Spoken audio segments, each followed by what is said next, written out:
The Oxford Bookworm's Library, Stage 5. King's Ransom by Ed McBain. Text adaptation by Rosalie Kerr. Read by Pete Larkin.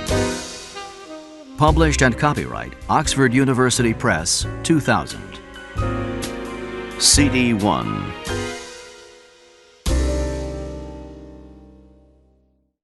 Chapter 1.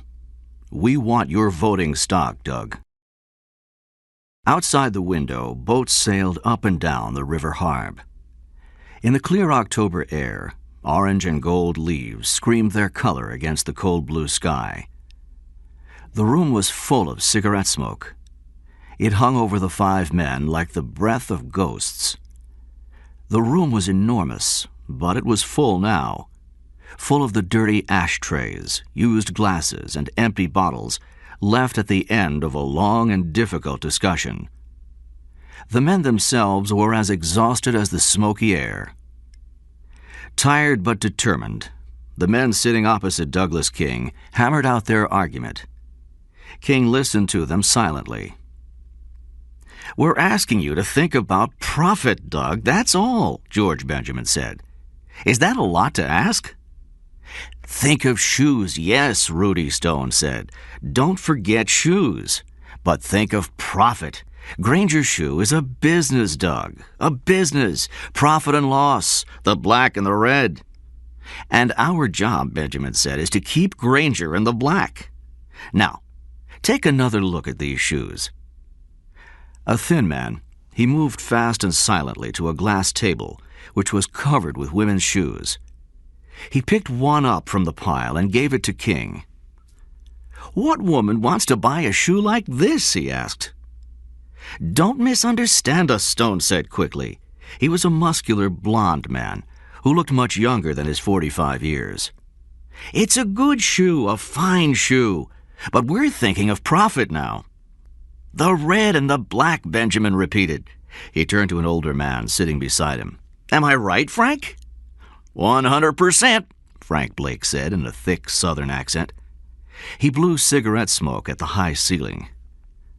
"The American housewife," Benjamin said, "can't afford this shoe. But even if she could afford it, she wouldn't want it. Mrs. America, our customer, the stupidest little woman in the world. We've got to excite her, Doug." "You're a married man, Doug. What excites Mrs. King?" Pete Cameron, King's assistant, was standing at the bar at the back of the room. He smiled at King, but King did not smile back. He stared at Benjamin. "Clothes excite a woman," Stone said. "Dresses, hats, jackets, bags, shoes," Benjamin said, his voice rising. "Profit depends on excitement," Stone said. "You can't excite a woman with these shoes. There's just no excitement at all in these shoes." The room was silent for a moment. Then Douglas King said, "What are we selling? Shoes or a good time in bed?" Frank Blake rose to his feet. "Doug is making a joke," he said. "But it's my money I'm interested in, not jokes. I hold a lot of stock in this company, and I can see now why Granger is almost in the red." "Frank is right, Doug," Benjamin said. "This is nothing to make jokes about. We have to do something fast to save Granger's shoe." "What do you want from me?" King asked softly. "Now you're asking the right questions," Benjamin said. "Give us all another drink, will you, Pete?" Cameron began mixing the drinks. A tall and handsome man of 35, he moved quickly and watched the others as he worked. "All right, Doug," Benjamin said. "We're the top men in Granger Shoe. I'm sales chief, you're production, and Rudy here is fashion and design. We're all on the board of directors, and we all know what's wrong with the company." "What's that?" King asked. "The old man." "What does he know about women's tastes? What does he know about women?" Stone said. "But he's president of Granger. Year after year, he's president because he has enough stock to keep it that way. And the company goes down and down. "And my stock is worth less and less each year," Frank Blake said. King watched as Benjamin went quickly to the glass table and picked up a red shoe. "Look at this," he said. "This is what I mean by excitement." "Made up from my own design," Rudy Stone said proudly. "Take a good look at it, Doug." "Women will love it," Benjamin said.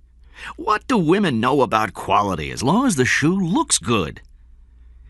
King turned the shoe over in his big hands, saying nothing. "I know what he's thinking," Stone said. "He's thinking the old man would never let Granger make a shoe like that. But the old man won't have anything to say about it. That's why we're here today." "Oh?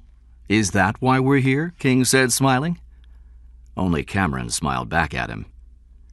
"The old man's got 25% of the voting stock," Benjamin said. "The old man's got 25%, King said quietly, "and you, Rudy, and Frank have 21% between you. Not enough to fight the old man and win. What's on your mind?" "Control," Stone said. "Control," Benjamin repeated. "We want your voting stock, Doug. You've got 13%. Come in with us, and we'll have 34%. More than enough to get the old man out. How about it, Doug? With a shoe like this one, we'll take control of the cheap end of the market and kill the competition." "George is right," Blake said. "I don't care what kind of shoes we sell, as long as we make money." "Who will be the new president?" King asked. There was a short silence. "We think George Benjamin should be president," Stone said. "Well now," King said dryly, "that's a surprise." "With you as vice president, of course," Stone said quickly. "At a much larger salary than you get now." Douglas King rose slowly to his feet. He was tall, with the hard muscle and wide shoulders of a diver. At 42 years old, his hair was turning gray. But this only added to the strong character which showed in his face and his blue eyes. "You'll sell a shoe like this, George?" he asked. "You'll use the Granger name on a cheap shoe?" "Yes, that's right. It's a good idea, isn't it?" "Profits will be higher," Blake said. "The old man may have faults," King said, "but he's always made an honest shoe. You want to make garbage." "Now wait just a second, Doug. No, you wait a second. I like Granger's shoe. I've worked for this company since I was 16. I know shoes. Good shoes. Quality. I won't put the Granger name on a piece of garbage." With one quick movement of his strong hands, he tore the shoe to pieces. "Is this what you're going to sell? To women?" Blake said angrily, "If we can't make profit with quality, we've got to—" "Who can't make profit with quality?" King asked. "Maybe the old man can't, and maybe you can't, but—" "Doug, this is business, business!" "I know it's business. It's my business, the business I love. Shoes are part of my life, and if I make garbage, my life will smell." "I can't continue to hold stock in a company that's going downhill," Blake said. "Then sell out. What the hell do you want from me?" "Careful, Doug," Benjamin said suddenly. "We could vote you out of your job." "Go ahead. Vote me out," King said. "If you find yourself out in the street—" "Don't worry. I won't be out in any street." King threw the pieces of red shoe on the table and started to walk towards the door. "If you helped me to become president," Benjamin said, "you would get a much bigger salary. You could—" He stopped. "Where are you going? I'm talking to you." "This is my house," King said. "I've had enough of this meeting and your plans, and I've had enough of you. So I'm leaving. Why don't you leave, too?" Benjamin's narrow face was red with anger. "You don't want me to be president of Granger, is that it?" he shouted. "That's it exactly," King said. "Who the hell do you think should be president?" "You just think about it," King said, and went out of the room. There was a long silence. Then Benjamin walked over to Pete Cameron, who was standing at the bar. "What's he planning, Pete?" "I have no idea." "Don't play the innocent, Pete," Benjamin said. "We offered him a plan and he refused us. He must be feeling strong to do that.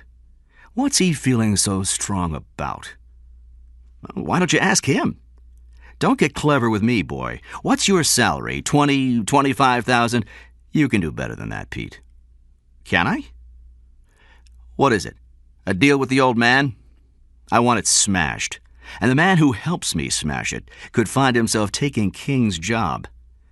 Do you know my home telephone number, Pete? No?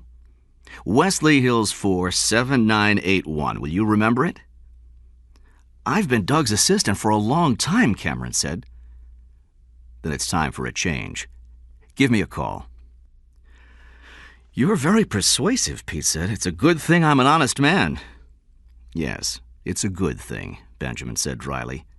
That's Wesley Hills 4 7981. Stone put on his hat and said, "If that bastard King thinks he can—" He stopped as Diane King came into the room. The men stared at her. Then Stone raised his hand and said politely, "Mrs. King." He went out of the door, followed by Benjamin and Blake.